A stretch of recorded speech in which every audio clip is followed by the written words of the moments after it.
Okay, if you need to change the pin in a Plantation Shutter, get you a sharp screw, stick it in, screw it into the broken pin,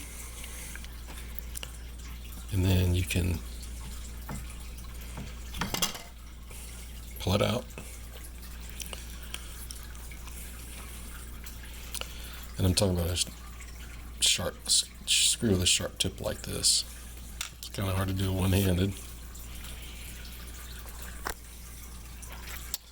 Then the other side of the pin,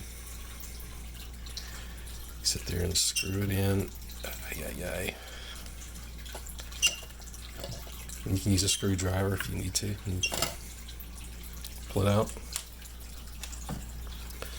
Get the new pin. It's a lot easier with two hands.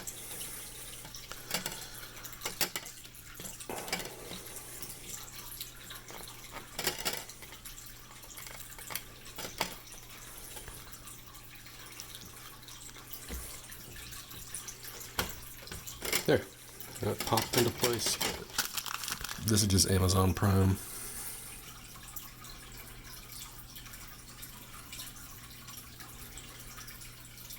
It comes with 6 of them.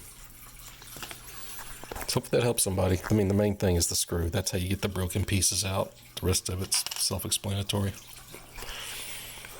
See ya.